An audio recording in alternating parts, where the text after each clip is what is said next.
Então, o que acontece quando Jesus entra no templo e vê a turma lá fazendo comércio no templo? Jesus chegou lá bonzinho, né? Olha, gente, por favor, para de vender bugiganga aqui na porta do templo.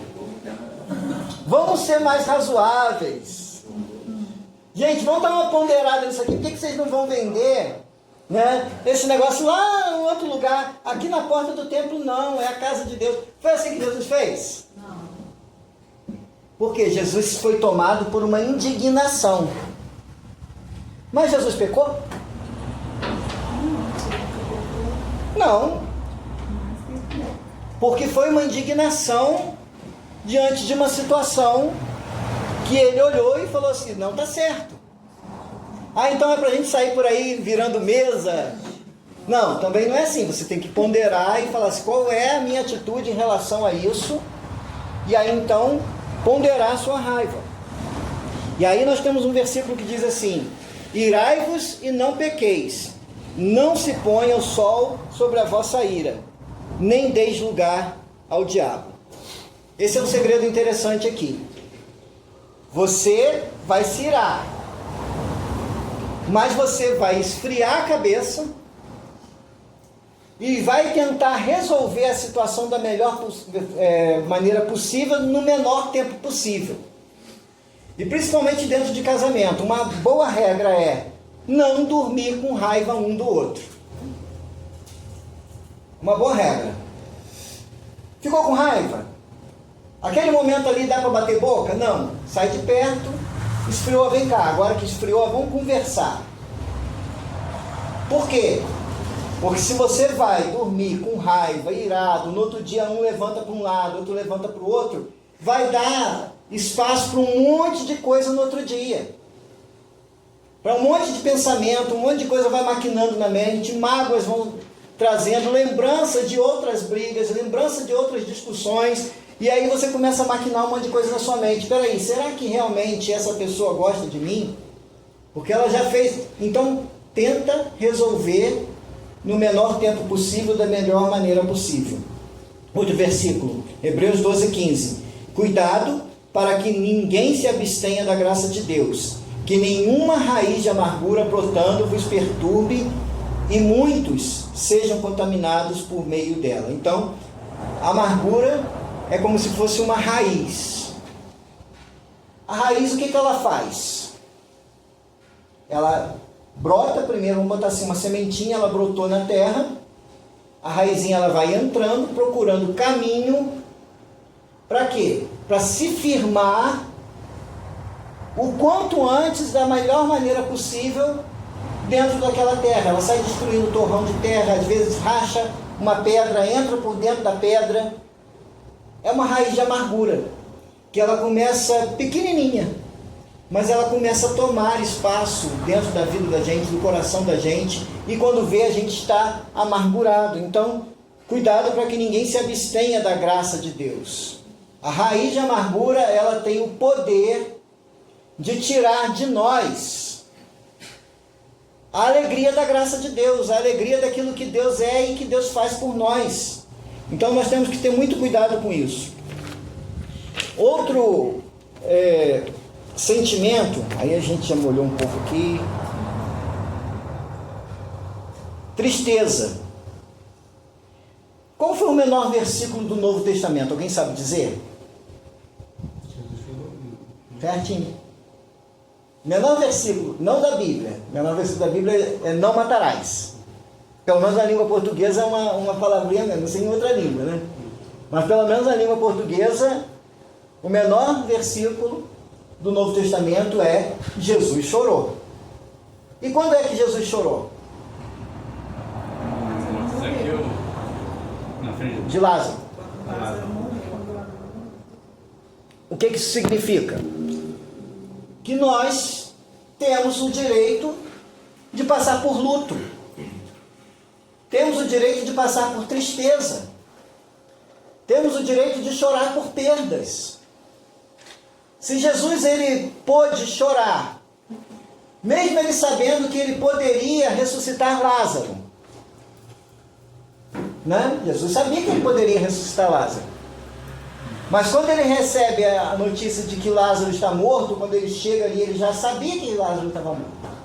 Mas quando ele chega ali e as irmãs de Lázaro contam para ele que Lázaro havia morrido, Jesus chora.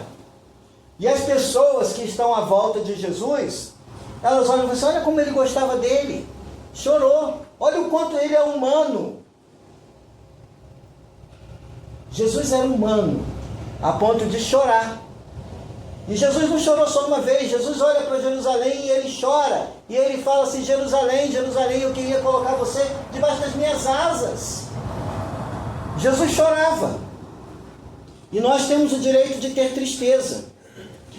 Quando a gente olha em Eclesiastes 3, 1 a 4, diz assim, tudo tem o seu tempo determinado, e há tempo para todo propósito debaixo do céu.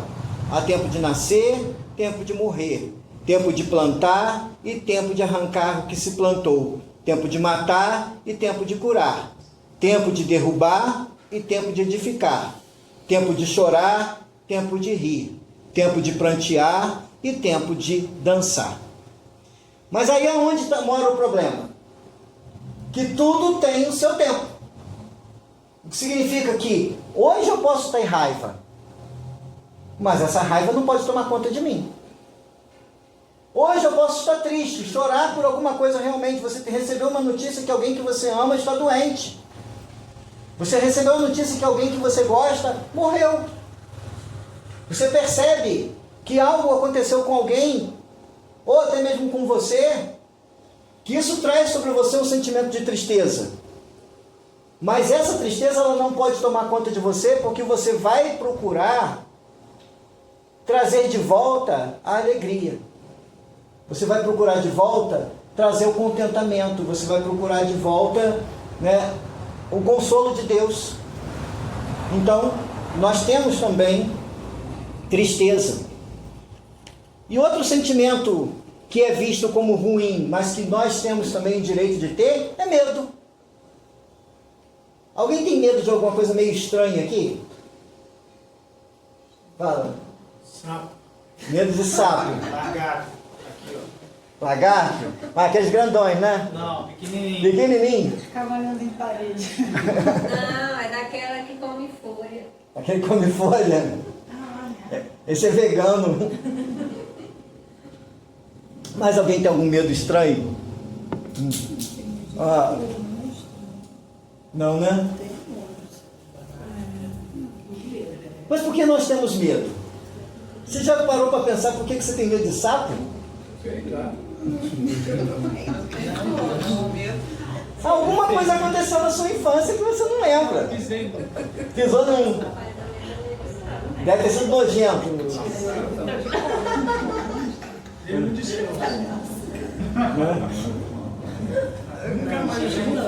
Pois é, são os medos que a gente pode ter, né?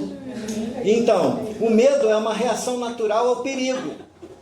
Já pensou se a gente não tivesse ensinado nossos filhos a ter medo de enfiar coisa na tomada? Já não tinha? Mesmo ensinando, né? Ó, você, cuidado, não fica em determinado lugar, porque isso aqui pode acontecer, não fica na beirada da rua, porque o carro pode passar e te pegar. E a gente precisa dos medos para sobreviver. Se você não tiver medo que o fogo pode te queimar, você se queima. Então o medo é uma coisa natural. É um instinto de defesa. Mas aí algumas pessoas dizem assim, ah não, medo é uma coisa muito errada.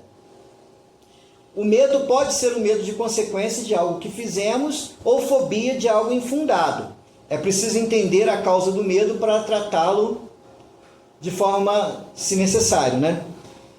Então, nós temos coisas que tentam nos ensinar que a gente não deve ter. Estão entendendo onde eu quero chegar aqui? Mas que a gente precisa saber separar se essas coisas são algo que está acontecendo agora e que tem uma causa. Por que eu estou triste? Eu posso estar triste porque realmente tem um motivo atual, verdadeiro, algo que está me causando tristeza. Mas será que essa tristeza que eu tenho, ela tem uma causa? Será que esse medo que eu tenho, é algo que eu joguei para esses 90% e eu soterrei e não lembro mais por que eu tenho esse medo? Será que essa tristeza que eu tenho é por algo que eu nem lembro mais, mas eu ainda estou vivendo essa tristeza? Ainda estou vivendo algo que eu nem lembro mais o que é, mas eu estou ainda sentindo uma tristeza? São coisas que a gente soterra na nossa vida e a gente vai vivendo como se essas coisas não tivessem mais, essas coisas ainda fossem reais, mas elas já ficaram no passado e já foram soterradas e fazem parte desses 90%. Seguindo, desejos e necessidades ocultas.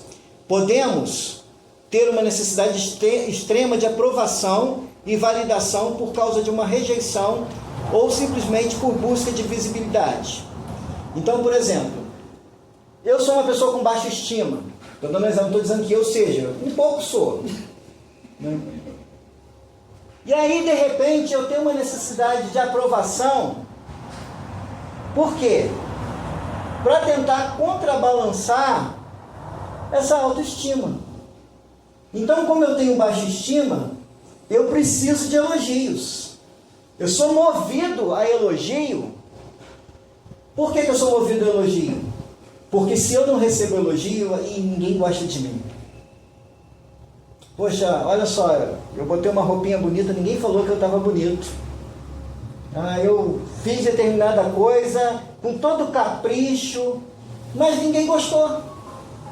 Eu fiz uma comida gostosa lá, mas ninguém falou que estava bom.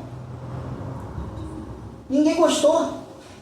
Uma necessidade de aprovação, ela pode estar vindo de uma necessidade de validação.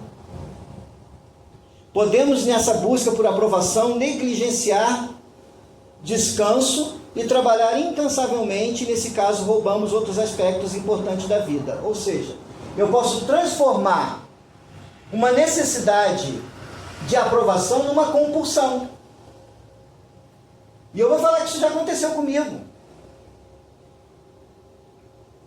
Eu, como pregador, eu comecei a entrar, isso muitos anos atrás, eu comecei a entrar nessa necessidade de ganhar o tapinha nas costas depois da pregação. E se de repente eu chegasse no fim do culto e alguém me falasse assim, poxa, você pregou muito hoje foi muito bom, não sei o que e tal. Eu ia para casa arrasado. Ninguém gostou. Mas aí depois você percebe que não é a aprovação e o tapinha nas costas que torna a tua pregação ter sido boa ou não, se ela foi fiel à palavra de Deus ou não.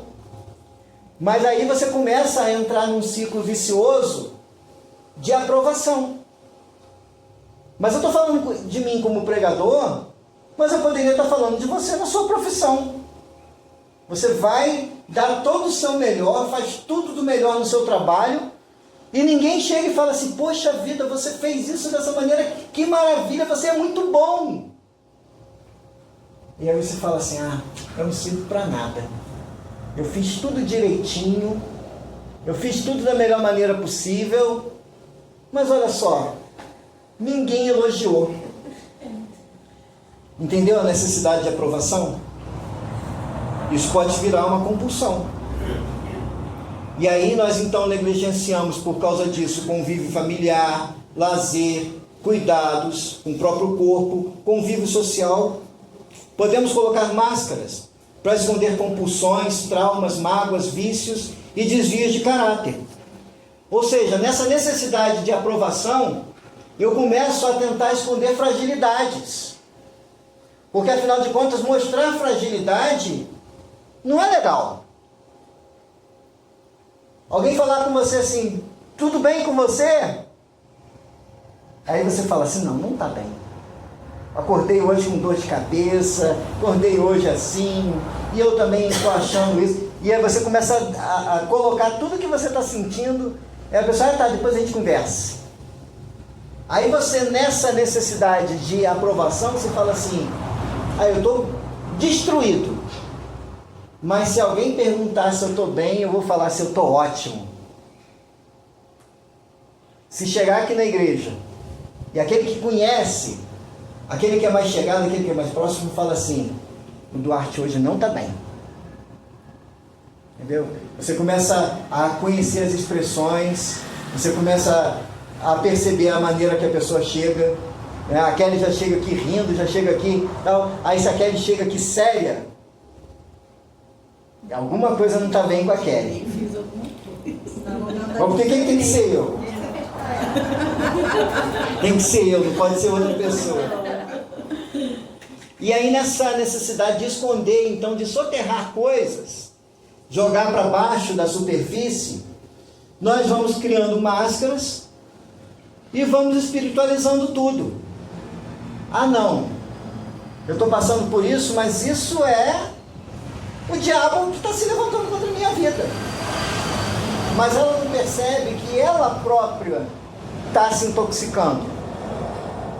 Ela não percebe que ela está tomando gotinhas de veneno todos os dias e jogando para dentro do corpo dela. Você não precisa tomar um copo de veneno de uma vez, porque se você tomar um copo de veneno de uma vez, há uma grande possibilidade de você vomitar esse veneno.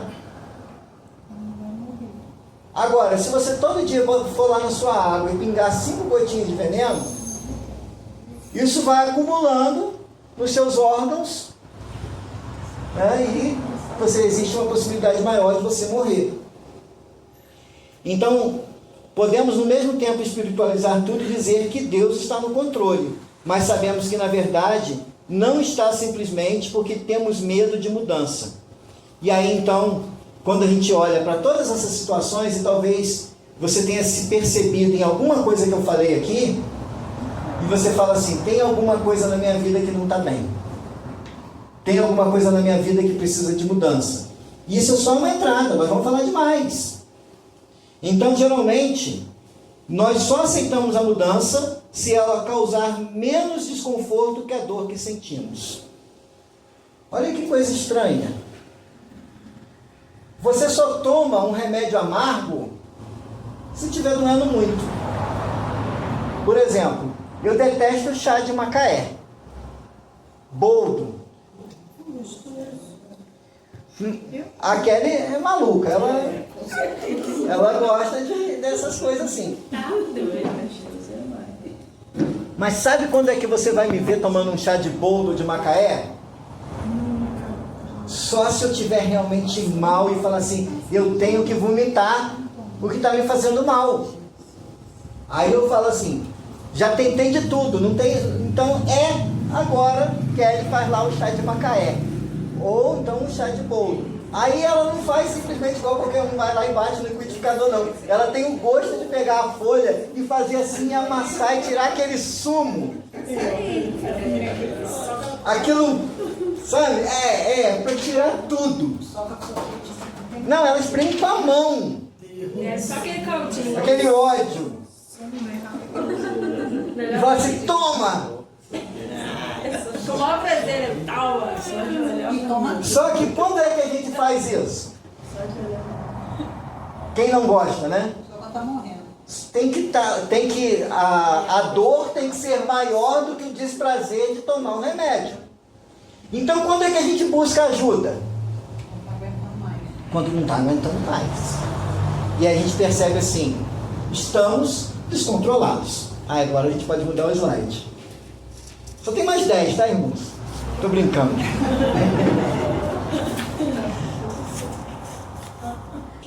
Beleza. A ilusão da posse da casa. Então, é uma parábola, é uma história a respeito de uma casa. Imagina o seguinte. Você tem uma casa. Quem lembra, os mais antigos aqui lembram daquelas casas que eram dadas no Faustão, no Gugu, que a pessoa ganhava a reforma da casa, aí a pessoa morava numa casa de 30 metros quadrados, o programa de televisão ia lá construir uma casa de 300 metros quadrados. Para a pessoa que ganhava salário mínimo, que não tinha a mínima condição de manter aquela casa, aí a pessoa morava num palacete. A decepção já começa na conta de luz. Porque a casa tem lâmpada para tudo quanto é lado, spot, tem, como é que a gente fala, sanca. A casa que a pessoa pagava R$50 na conta de luz, agora vem 1.000. Já começou o problema por aí. Aí de repente, estraga uma torneira. Quanto custou a torneira que o programa de televisão botou lá? R$1.000. Aí o sujeito vai lá na loja do Duarte e compra uma torneira de R$20 de plástico. Tá dando certo esse negócio? Aí fez um jardim. Mas a pessoa está trabalhando mais para poder manter a casa funcionando e agora ela não tem tempo de cuidar do jardim. E aquilo que era um jardim começa a ficar um matagal dessa altura assim. E a pessoa não tem dinheiro para mandar tirar o mato. E aí passa um tempo, o que acontece? Pintura da casa descasca. O verniz descasca. Aquilo que era de ferro enferruja. E aí quando a pessoa vai ver, está com a dívida ativa na prefeitura por causa do IPTU. Porque o IPTU que era R$300 agora é 5.000. Aí o que acontece com a pessoa?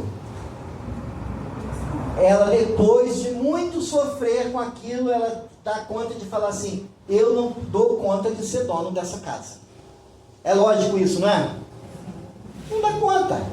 Você percebe que as suas condições de tomar conta da casa são nulas, zero. Eu não tenho condições de tomar conta dessa casa, eu não tenho condições financeiras, eu não tenho condições psicológicas, eu não tenho condições de tomar conta dessa casa. Aí de repente você fala assim: olha, eu vou colocar a casa à venda, mas eu vou dar um critério diferente para colocar essa casa à venda. Qual é o critério? Eu preciso continuar morando na casa. E vai que alguém aceita. E alguém aceitou. Falou assim: olha, tudo bem, eu sou dono da casa, você continua morando na casa, só que eu vou mandar alguém que é da minha confiança para morar com você, e essa pessoa vai fazer em meu nome as manutenções da casa, vai deixar as contas pagas, vai deixar tudo bonitinho, jardim cortado, né, as contas pagas, e a casa vai entrar em manutenção e a casa vai ficar bonitinha. Você vai continuar morando, mas a casa agora é minha, e você vai dividir essa casa com alguém da minha confiança. Mas aí você tem um monte de portas trancadas. E aí você fala para o seu novo colega de casa: olha, você está morando aqui, eu deixei você ficar aqui. Ele não é mais dono da casa, ele não deixou nada, mas ele fala assim: eu deixei você ficar aqui, e aí você fica aqui pela sala, mas você não entra nos quartos, porque nos quartos tem coisas minhas que eu não quero que você mexa. No quarto tem coisas minhas que não te dizem respeito, são lembranças minhas. O que acontece com esses quartos trancados? Qual é a melhor hipótese, né? Para um quarto trancado que ninguém abre janela, ninguém abre porta, mofa tudo, apodrece, dá infiltração, tudo que está ali dentro vai cada vez estragando mais e mais e mais e mais. Aí eu pergunto para você: adiantou entregar o controle da casa para um novo proprietário? Se o combinado era eu permitir que ele fizesse as mudanças necessárias na casa, assumisse aquilo que eu não tenho condições de assumir e permitir apenas que eu ocupe uma parte dessa casa, uma parte menor, já que eu não sou mais o dono. Todo mundo está entendendo que eu não estou falando de casa? Sim. Isso não é sobre casa. Isso não é sobre casa. Então, nós temos um chaveiro. Quem tem um chaveiro aí? Quem tem? Dá uma balançadinha no teu chaveiro aí. Tem um melhor que Esse do carro aí é fácil. Eu quero ver. É você que tem um chaveiro desse tamanho aqui me dizer do que é cada chave. Alguém se arrisca? Quem tem um maço de chave aí com bastante chaves? Eu não, nem sei. Você sabe, Kelly? Essa aqui, você sabe qual é? Da loja. Ah, vai. Essa aqui deve ser da porta. Do banheiro, não. Isso é do banheiro do lado de trás. Da área de serviço. Nem sabia se eu tinha essa chave.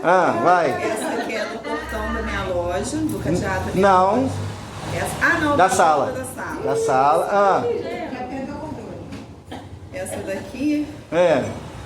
É uma das chaves lá da loja. Vai. Essa aqui também não sei não. Da sua loja. Essa aqui que é da minha loja? Ó. Essa daqui é da porta de entrada lá de casa. E essa pequenininha, cofre. Essa pequenininha aqui é do padrão de luz. Não é? Vai. É, do padrão de luz. Essa daqui eu não sei. Essa da igreja. É esse mesmo. Essa tem uma outra que é da igreja também. Ah. Essa daqui, ó. Essa da igreja. Essa daqui é da minha loja. Não, da sua loja. A minha loja não tem essa. Essa aqui é da minha loja. E essa aqui é do portão da entrada de casa. Parabéns pra Kelly. Mas eu sou casada com você, né? Não, mas eu tive que dar uma ajudinha, né? Então nós temos um chaveiro. Tentamos sem sucesso manter o controle do chaveiro, mesmo sabendo que lá dentro precisa ser limpo e arrumado. Porque tem chaves ali que você nem sabe mais para que são.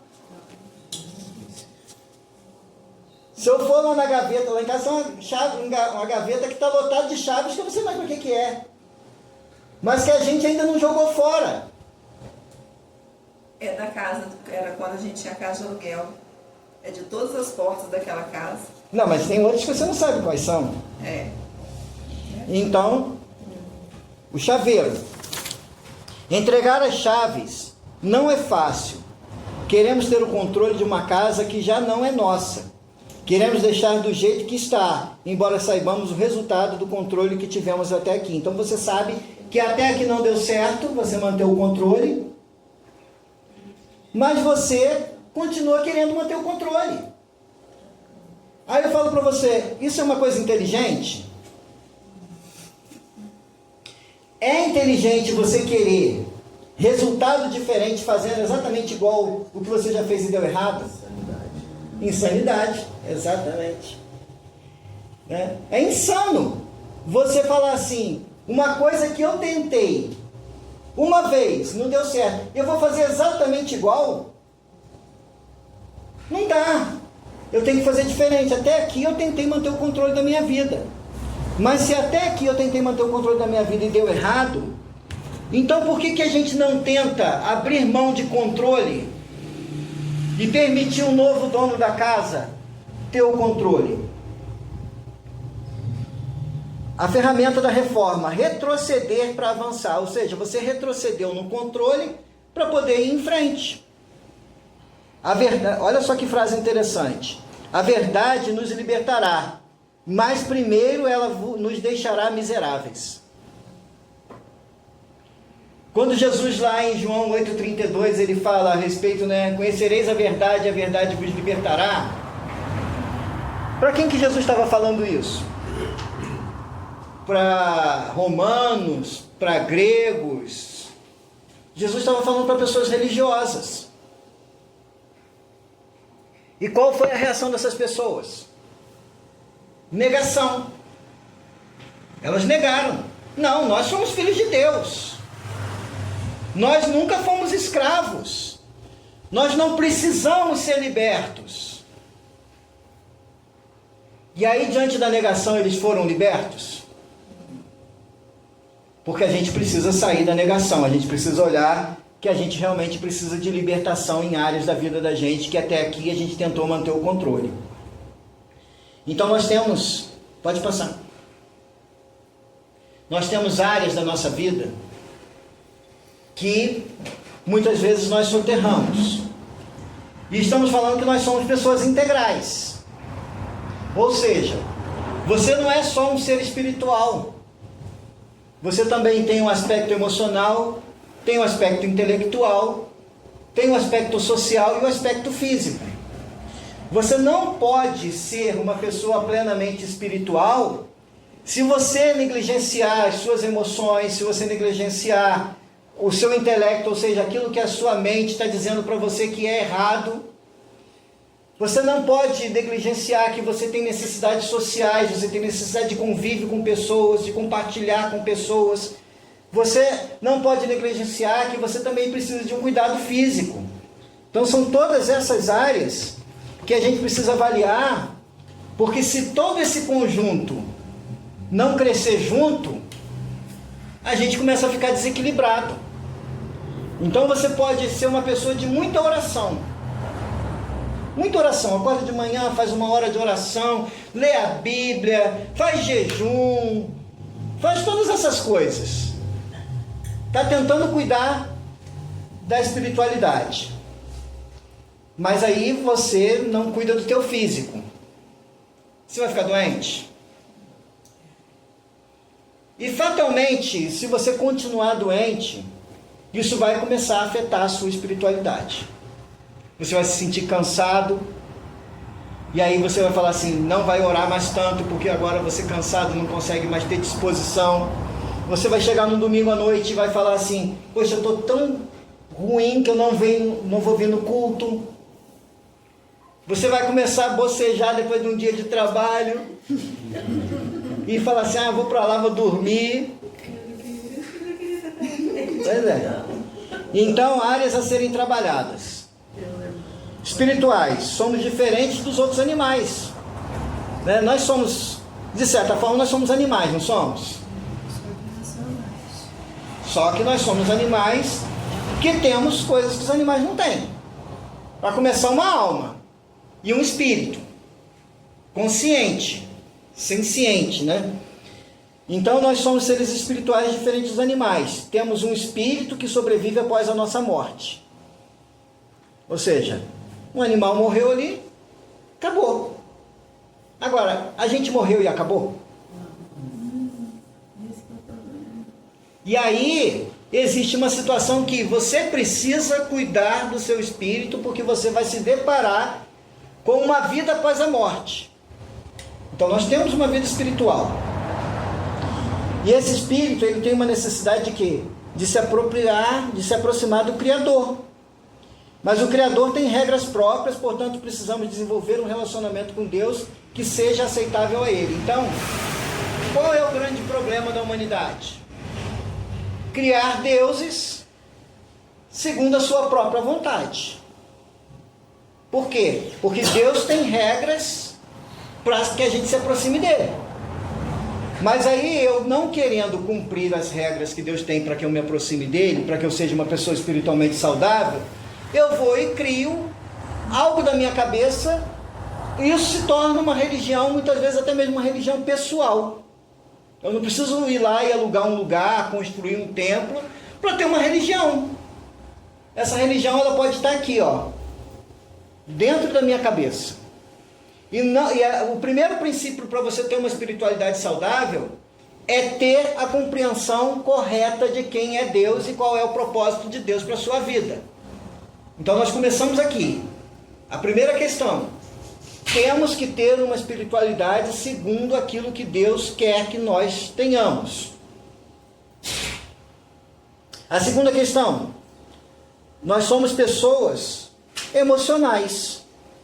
Nós flutuamos, e as mulheres ainda mais por causa dos fluxos de hormônio do que os homens. Essas flutuações femininas, elas são maiores. Nós homens somos um pouco privilegiados com isso. Somos mais constantes nos nossos hormônios. Glória a Deus. Alguém reconheceu, né? Tá, glória a Deus. Mas isso depende, porque os homens também vão chegar a certa idade. Mas na média, assim, as mulheres são mais as mulheres são mais flutuantes, né, durante um mês, né, nos seus fluxos de hormônios. Durante um mês fica bem 5 dias. Poxa, 25. misericórdia, Jesus. E aí, qual é a porta de entrada para as nossas emoções? Alguém arrisca dizer qual é a porta de entrada para as nossas emoções? Vou contar 1, 2. Nosso sentido, gente. Lembra da musiquinha lá das crianças? Cuidado, olhinho que vê. Cuidado, mãozinha. O Salvador do mundo está olhando para você, né? A musiquinha que a gente ensinou lá para as crianças. As nossas emoções entram pelos nossos sentidos. Então a maneira como a gente olha, a maneira como a gente percebe o mundo, a maneira como a gente percebe o outro, tudo isso afeta as nossas emoções. Então muitas vezes a gente precisa tratar não só os nossos sentimentos, mas as nossas percepções. A maneira como a gente percebe o outro. E às vezes a gente vai perceber o outro com julgamentos. Eu, por exemplo, não conheço meu irmão aqui. Eu não tenho condições de fazer qualquer julgamento sobre ele. Eu não te conheço, estou conhecendo hoje. Prazer, meu irmão. Claudinei. Maicon, tá vendo? Agora a gente vai se conhecer. Mas é um caminho longo, não é, Maicon? Não é só hoje que eu vou te conhecer. A gente vai ter que caminhar juntos nessa trajetória, nessa jornada, para a gente poder se conhecer. Agora, eu já estou conhecendo um pouquinho, né, o pai novo da Kelly ali, que agora a Kelly virou irmã do Mateus também. Eu também, tá? Você também virou? Tem um monte de irmãs novas. Na frente é tudo filha dele. Eu nem sabia onde filho, que ele tá assim olhando. Na frente é todo filha dele. Aí olha só o que Jesus falou só sobre os olhos. São os olhos a lâmpada do corpo. Se os teus olhos foram bons, todo o teu corpo será luminoso. Se, porém, os teus olhos forem maus, todo o teu corpo estará em trevas. Portanto, caso a luz que em ti há sejam trevas, que grandes trevas serão. Está vendo o que Jesus está falando? Sobre percepção. Ele não está falando que aquilo que a pessoa está vendo é boa ou má em si. Ele está dizendo que a maneira como eu percebo é que pode tornar isso bom ou mal. Então, se eu olho para o Léo e já olho para ele com um olhar de julgamento e falo assim, esse rapaz aí, pronto, acabou. Eu já começo a criar um sentimento para ele negativo. Agora, se eu falo assim, poxa, o Léo é gente boa, eu já percebo o Léo de outra maneira. Então, a primeira coisa que nós temos é a nossa percepção. A percepção no olhar, a percepção no ouvir. Às vezes você se irrita só com a voz da pessoa. Você já não quer ouvir a pessoa porque no primeiro momento que você ouviu, aquilo que você ouviu não te agradou. E aí você não quer ouvir mais nada dessa pessoa, porque você ouviu algo que te fez ter uma percepção ruim em relação àquela pessoa e você fala assim, essa pessoa para mim não presta. Mas você ouviu essa pessoa uma única vez.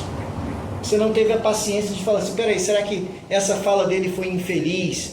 Mas será que realmente ele pensa assim? Será que de repente ele não foi infeliz na fala dele, na colocação dele? Será que ele não estava num dia ruim? Será que não foi um momento que ele foi levado a pensar de outra maneira? Então nós somos tentados a todo tempo por nossos sentidos e isso afeta a nossa espiritualidade a todo tempo também. Ou seja, a maneira como a gente percebe o mundo à nossa volta também afeta a nossa espiritualidade. A terceira coisa, os aspectos sociais. Temos necessidade de nos relacionar com outros, isso pode ou não ser saudável. Qual é o tipo de interação que temos? Quais deveríamos ter? Quais não deveríamos ter? E o quanto isso afeta nossa espiritualidade.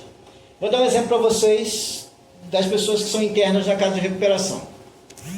Elas passam ali, no mínimo 7 meses, alguns ficam 10 meses, tem gente que fica 2 anos. Teve um senhorzinho lá, que foi mantido lá uns 2 anos. Eu chegava lá, toda sexta-feira ele falava assim, pastor, eu li a Bíblia mais uma vez.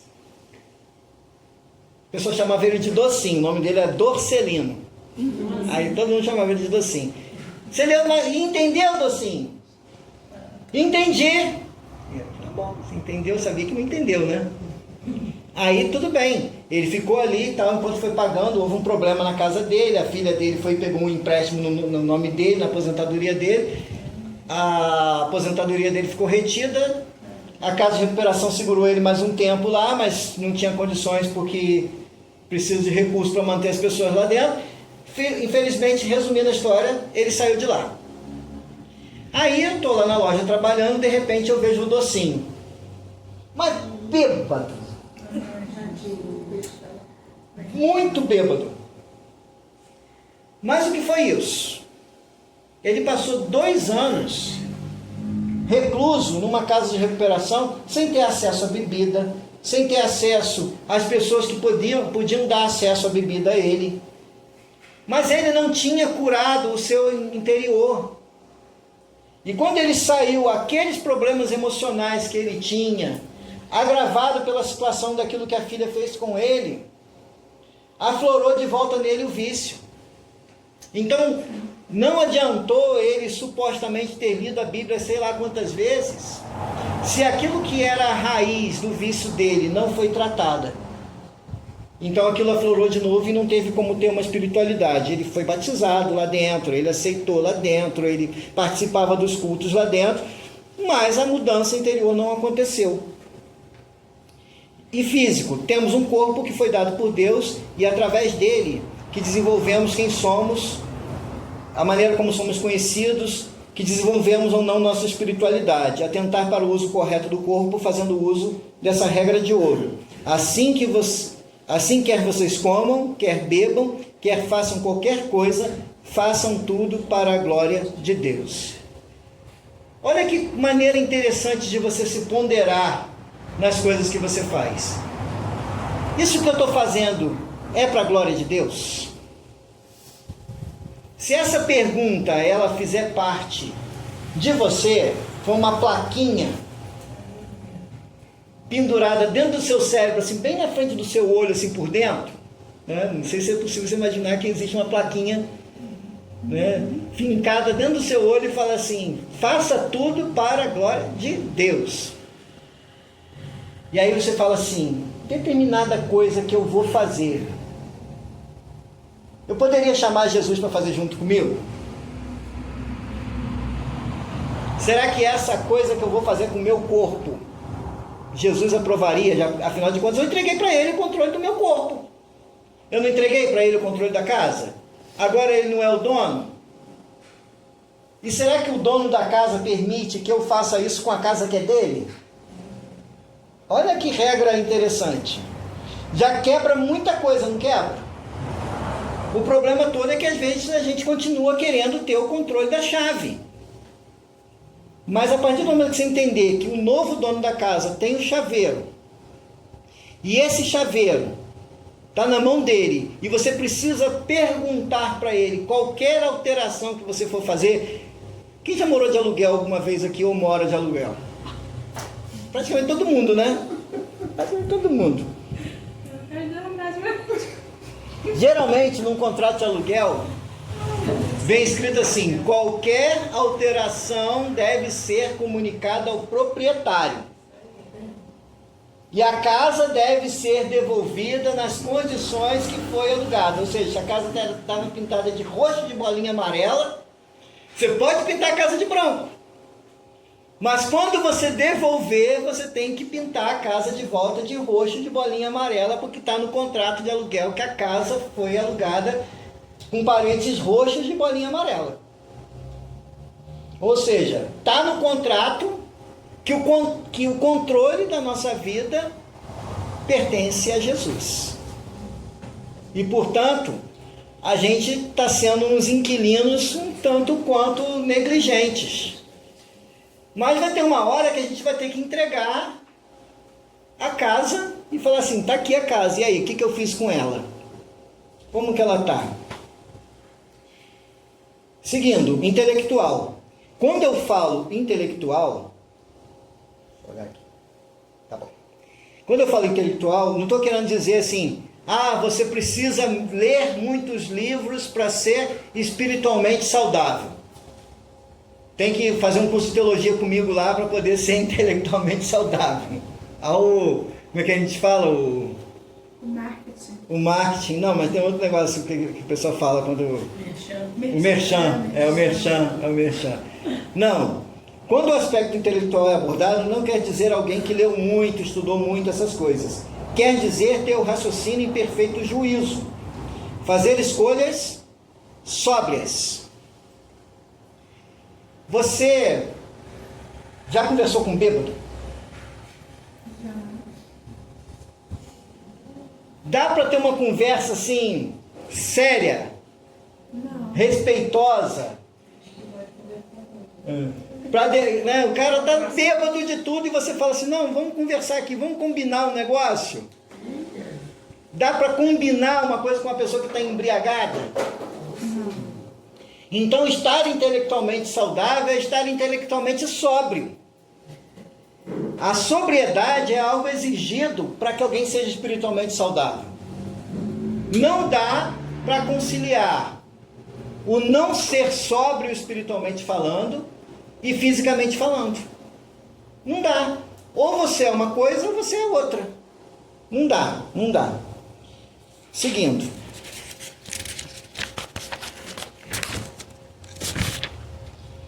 Sinais de alerta. Esse eu vou precisar ler para vocês que vai ficar bem. Então, quais são os alertas? Né? A gente botou umas plaquinhas já vermelhas aqui, para a gente ver quais são os sinais de alerta que podem precisar de mudanças ou de reparações na nossa espiritualidade. A primeira delas, que a gente já falou, que é usar Deus para fugir de Deus. Alguém entendeu o que eu quis dizer com isso? Pode me dar um exemplo sobre usar Deus para fugir de Deus? Silêncio, cri.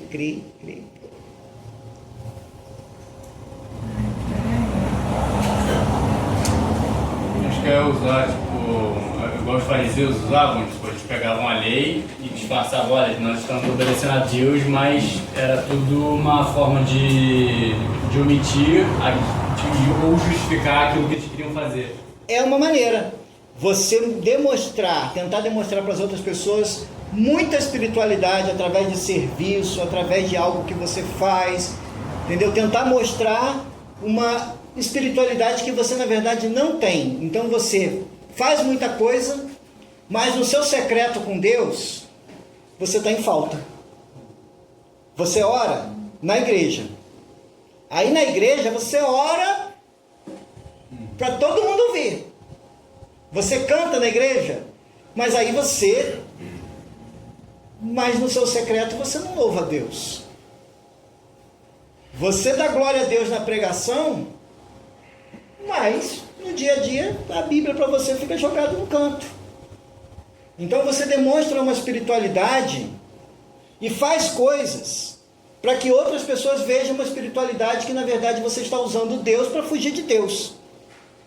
Você está demonstrando para outras pessoas uma espiritualidade, mas o seu convívio diário com Deus, a sua vida devocional com Deus, ela não anda bem. Porque mostrar para os outros é aquilo que o Rominho falou, os fariseus faziam. Iam para a praça, faziam longas orações, eles iam para os templos, né, e faziam questão de levar grandes somas de dinheiro para parecer que estavam dando grandes ofertas. E todas essas coisas para quê? Para ser visto pelos homens. Aí Jesus fala assim, não tem mérito nenhum. Vocês já receberam tudo na terra, aquilo que você deveria receber no céu. Então, usar Deus para fugir de Deus. Algumas vezes em excesso de ativismo religioso, pode esconder o foco de dores, traumas ou lembranças ruins. Essas coisas não são para esconder, mas tratar. A gente já falou sobre ignorar raiva, tristeza e medo. Tentar esconder sentimentos para parecer que está bem, mas na verdade não está. E a terceira coisa, morrer para as coisas erradas. O que seria morrer para as coisas erradas? Tem coisas que a gente precisa morrer, não precisa? Precisa morrer para pecado, precisa morrer para mentira, precisa morrer, né? Para várias coisas a gente precisa morrer. Mas a gente não precisa morrer como pessoas alegres, pessoas sociais, pessoas que praticam esporte, pessoas que têm uma vida, né, ativa. Jesus não mandou você morrer. Jesus não mandou você ir para um mosteiro e ficar lá quietinho, trancado e falar assim, agora eu não faço mais nada porque agora eu quero ter uma vida espiritual. Não, a vida social, ela continua valendo. O cuidado do seu corpo continua valendo. O convívio familiar continua valendo. Todas essas coisas continuam valendo. Então, sim, temos que morrer para coisas pecaminosas em nossa vida, mas viver de uma forma alegre, tendo relacionamentos com bons amigos, praticando esportes, lendo bons livros, estudando, ouvindo boa música. Desenvolver o filtro adequado para saber o que convém e o que não convém. Então a gente vai voltar à ideia do que a gente estava falando do nosso amigo lá da casa de recuperação. Ele passou 2 anos recluso. Mas quando ele se deparou com a vida aqui fora, sabe dieta? Quem já fez dieta aqui? Aí você vai naquele Dr. Chuchu. Quem já ouviu falar do Dr. Chuchu? Não, tá vivo. Ah, é, o Dr. Chuchu. O Dr. Chuchu de Friburgo. O cara só passa chuchu. Aí você emagrece. Aí hoje eu conheci que tem o tal do Dr. Sopinha. Já é outro. Tem o Dr. Sopinha. O Dr. Sopinha só passa sopinha. Mas dá certo você ficar comendo só sopinha? Aí na hora que você encontrar aquela feijoada, quem gosta aí? Quem gosta de mocotó? Não é muito. Quem gosta aqui de feijoada? Quem gosta de torresmo com aipim? Tá melhorando, não tá? Aquela costela bem assadinha assim, no bafo. Quem gosta? Eu gosto. Aí você fala assim, você sai daquela dieta que te tira tudo, não é? Aquela dieta que te tira tudo. Aí você fala assim, vai na casa da Grazi, né? Não tua casa, Grazi. O que tem na casa? Em casa Que tem? Favor, tem besteira. Pois é. Aí a Grazi faz aquela lasanha. Bastante queijo. Mais o que naquela lasanha? Aquela carne. Feijão, presunto, carne moída, mussarela, parmesão. Tá ficando bom. Ninguém traz um pedaço pra mim. Ninguém traz um pedaço pra mim. Aí você come a lasanha. O que acontece com você? Você tá 15 dias, 30 dias comendo só chuchu e água. Vai passar mal. Né? Então nós não precisamos morrer para as coisas erradas. A dieta correta é aquela que você pondera e come um pouco. Você tem direito à diversão, mas peraí, tem limites. Você tem direito a fazer esporte? Sim, mas tem limite. Peraí, isso não pode ser tudo na sua vida. Você tem direito a assistir série? Tá, você tem direito a assistir série. Eu gosto de assistir série distópica. Aquelas de fim do mundo, aquelas bem doidas. Nem parece, não tem muita cara disso, né? Aquela The 100 eu assisti 6 vezes já. O primeiro até o sétima temporada. Eu amo aquela série. Mas isso não pode definir todo o tempo da minha vida, isso não pode me tirar do convívio social, não pode tirar do convívio com a minha esposa. Porque a partir do momento que eu sento na frente da televisão e esqueço que tem esposa, vai dar ruim. Entendeu? Eu vou lá te chamar. Seguindo, né? Então, morrer para as coisas erradas. Nós temos que ter ponderação naquilo que a gente faz. Então não é que você não possa fazer as coisas, mas você tem que ter equilíbrio. A outra coisa, negar o impacto que o passado tem no presente. Ou seja, a gente já falou sobre isso, sobre as coisas que foram trancadas nos quartos. Se o passado ainda define como nos relacionamos com outras pessoas, ou vivemos na defensiva, ou partindo para o ataque sem motivo, teu passado ainda está mandando em você. Por exemplo, um casamento pode estar refletindo a imagem de experiências dos pais, ou seja, você está repetindo exatamente a maneira como seu pai ou sua mãe fazia. Você foi criado num ambiente de muita briga. Aí você quer sair de casa para sair daquele convívio, daquele ambiente de briga.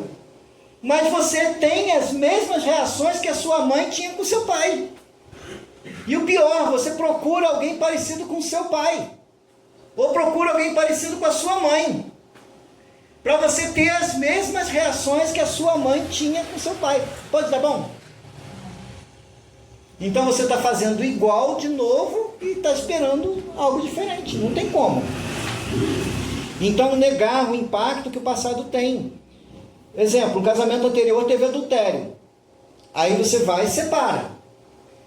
Mas você não consegue separar que aquela situação que aconteceu dentro daquele casamento. Aí você vai, namora outra pessoa, vai ter um outro relacionamento com essa pessoa, e aí você fica o tempo todo olhando para essa nova pessoa e pensando assim, ele vai me trair porque o outro traiu. Ou ela vai me trair porque a outra me traiu. E aí você fica na defensiva e você fica alimentando um ciúme que é irracional, sendo que uma pessoa é uma pessoa e a outra pessoa é outra pessoa. Aquele relacionamento teve esse problema. Não quer dizer que um novo relacionamento vai ter. E aí você fica alimentando sentimentos no novo relacionamento que dizem respeito ao antigo. Você fica trazendo lembranças da família anterior para a família atual e cobrando das pessoas que hoje fazem parte do novo núcleo familiar coisas que outras pessoas fizeram. Olha as lembranças do passado aqui, alimentando e mantendo nossa vida hoje e ditando as nossas reações. A gente precisa ser curado dessas coisas. Você trabalhou num lugar, o ambiente era tóxico. E você fez bem de pedir demissão e ir para outro. Mas você já entra com o pé atrás pensando assim, vai ser igual. E aí você não dá tudo de si. E aí você começa a ter problemas. E aí de repente você é demitido. E aí alguém fala assim, mas é tudo igual mesmo, porque eu fui demitido igual eu fui no outro. Mas você teve a mesma reação que o outro. Ou você transferiu para um novo emprego os traumas e as decepções que você teve no outro. Então você está vivendo de um passado. Já falei sobre encobrir fragilidades. E a gente falando de distopia, eu lembrei de um filme, não sei se alguém viu esse filme, chamado Idiocracia.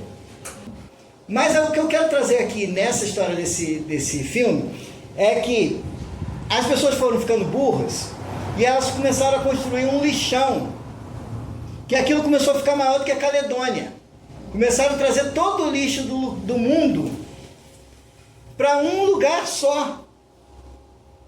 E de repente chegou um momento que aquilo desabou tudo e soterrou tudo geral. Aí a gente fala assim, encobrir fragilidades.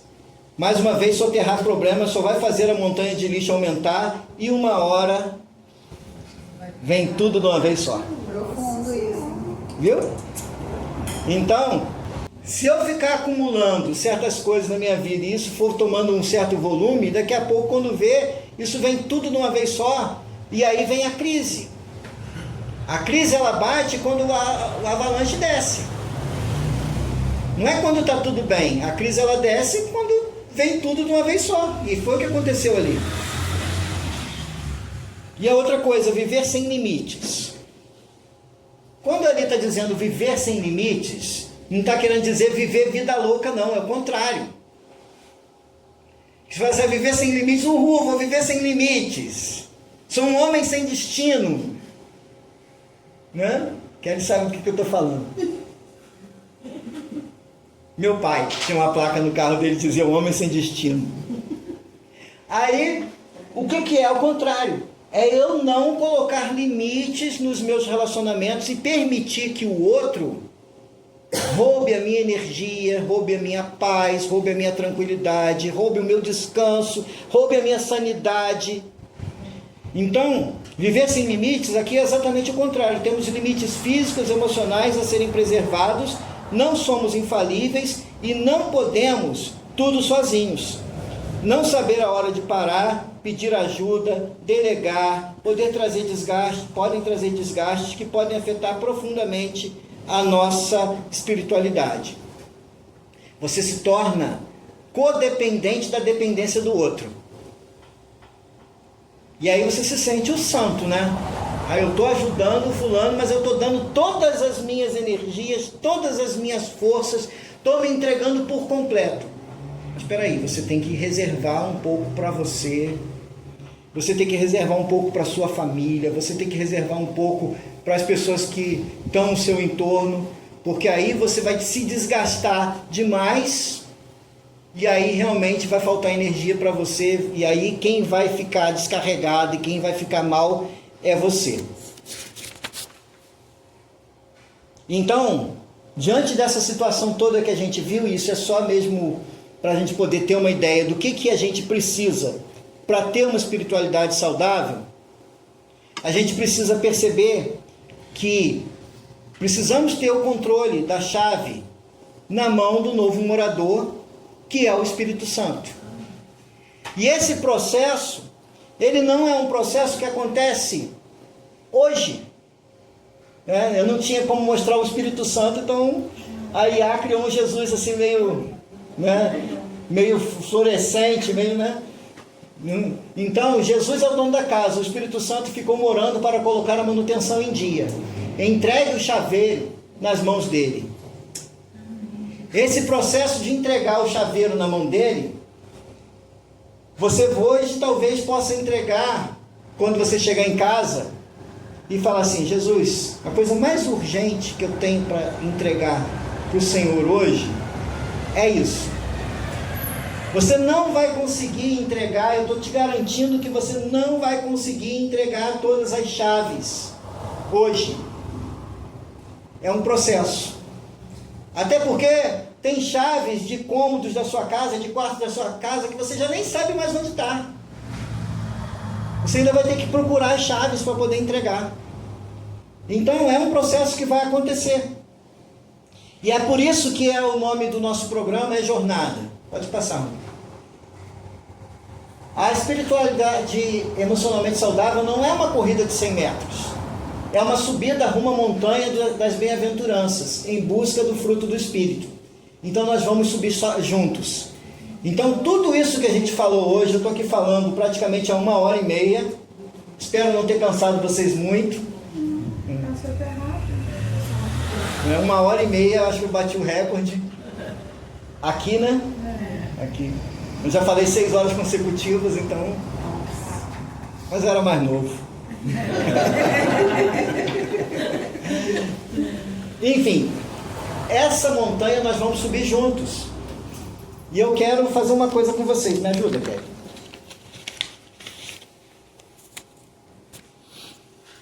Vou pegar a minha chave. Eu distribuía? Aham. Pode até dar mais de uma para quem quiser mais de uma chave. Essa é a chave do nosso grupo. A maioria de vocês já entrou, né? O grupo Jornada da Restauração. Grupo Jornada da Restauração. Para começar, é só entrar. Então, você entra no grupo e na semana que vem, aí sim a gente começa o processo da jornada, aí sim a gente começa as lições e aí sim a gente começa a dar cada vez uma chave. Eu não vou dar toda semana uma chave para vocês não, fica tranquilo. Mas você vai começar e eu vou começar a entregar a cada um a nossa chave e crescer nisso. Alguém quer fazer alguma pergunta antes da gente passar? Eu só vou ler rapidamente para vocês algumas questões com relação às nossas regras de convivência do grupo. Isso é importante para a gente já entrar sabendo, tá? Então, a jornada da restauração é construída sobre a base de um ambiente seguro e confidencial para que os participantes se sintam à vontade para compartilhar suas lutas e experiências. Para garantir essa segurança e eficácia, existem algumas regras e diretrizes inegociáveis que todos os participantes devem seguir, especialmente nos grupos de apoio. Ou seja, A gente vai começar, os meninos vão ficar comigo, né? E as meninas ou provavelmente as meninas vão ficar aqui e os meninos vão sair comigo, tá? E aí, nesse grupo de compartilhamento, a gente vai, depois que a gente passar a lição aqui, a gente vai conversar sobre as questões daquilo que foi tratado na lição. Então, ali vocês vão ter um momento de compartilhamento, de falar o que vocês sentiram, o que vocês perceberam, o que isso tem a ver com vocês. Então, a gente vai ter esse momento de compartilhamento. Só que a gente vai ter um momento de compartilhamento de cerca de meia hora. A gente vai procurar não se atrasar, até pelas responsabilidades que cada um de nós tem durante a semana, para a gente não sair daqui tarde. Então, o que significa? Que o grupo feminino geralmente vai ser maior. Então, as irmãs vão ter que ser um pouco mais, e geralmente as irmãs costumam falar mais.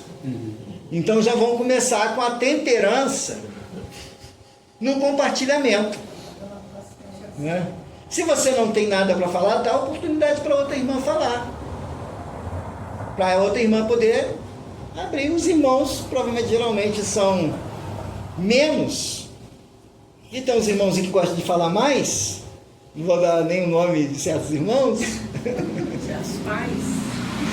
mas a gente vai ter mais porque o grupo dos homens é um pouquinho menor. Então a gente vai ter meia hora provavelmente de compartilhamento para a gente poder discutir aquilo que foi falado nos grupos, tá?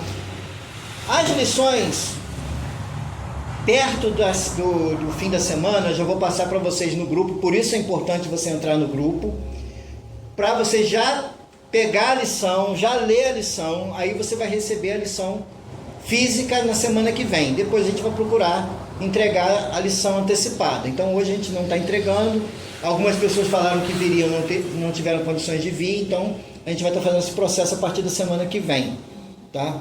Então a primeira coisa, sigilo e confidencialidade. O que é dito aqui, fica aqui.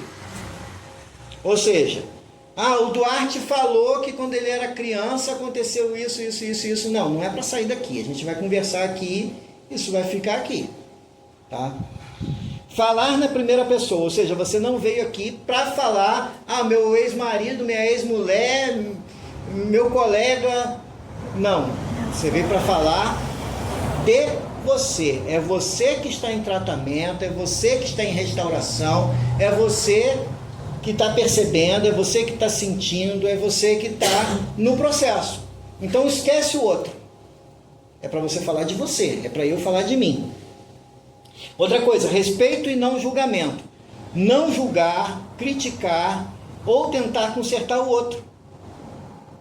Aconteceu num grupo que eu participei, que o irmão começou a contar um problema dele. Aí o outro começou a falar assim, mas você é muito isso, você é muito fraco, você é muito... Calma, irmão. Ele está falando dele. Se você é diferente, amém para você. Ele está desabafando uma sensação, algo que ele viveu ou ele está vivendo. Então, é sem julgamento. Mas ele falou uma coisa que eu não concordo. Não é para você julgar esse irmão. Ele está aqui para falar das percepções e das dores dele. Então, sem julgamento. Apoio e não condenação. Já falei sobre o tempo. E outra coisa que é uma regra óbvia, né, num grupo que as pessoas têm liberdade para falar, que é silêncio e ouvir enquanto o outro fala, sem conversa paralela. Então a gente não está falando para criança, todo mundo é capaz, e por aqui a gente percebeu que todo mundo que quis falar, falou, né, e todo mundo atento, sem conversa paralela. Isso é importante para que a gente consiga chegar ao fim de cada ministração tendo cumprido aquela tarefa que é para o dia, porque se em vez disso o curso vai demorar, em vez de 7, 8 meses, vai levar 1 ano e meio para terminar, se a gente não conseguir passar tudo aquilo que a gente tem para passar. Então, outras coisas, foco na recuperação. O objetivo do grupo é a recuperação. As discussões devem se manter focadas nos princípios e nos passos do programa. Manter linguagem respeitosa e apropriada para o ambiente. E outra coisa, ninguém é obrigado a falar. Você não está naquele dia e você não quer falar?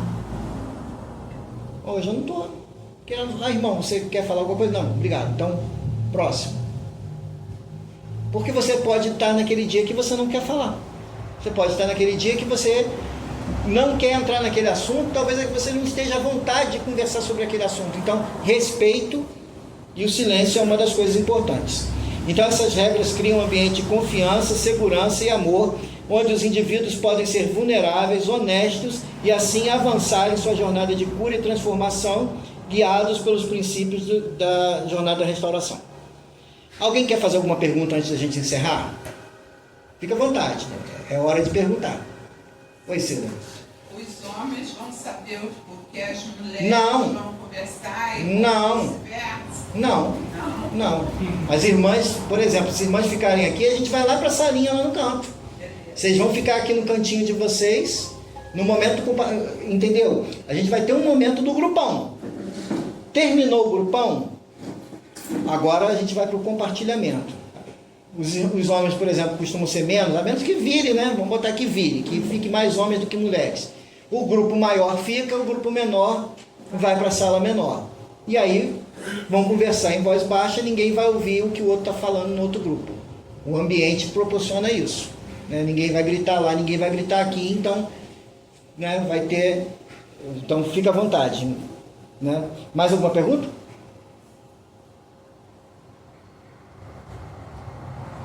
Não? Vamos colocar de pé então. Vou fazer uma oração para encerrar. Conseguiu entregar para todos? Então você que não entrou no grupo, é só apontar a câmera do celular para esse QR Code. É aquele grupo que a gente já tá. Vocês já estão. Tá? Mas quem não entrou ainda, é só apontar a câmera e entrar no grupo. E aí então já é o grupo nosso aqui da jornada. Nenhuma pergunta mais? Tudo bem? Amém.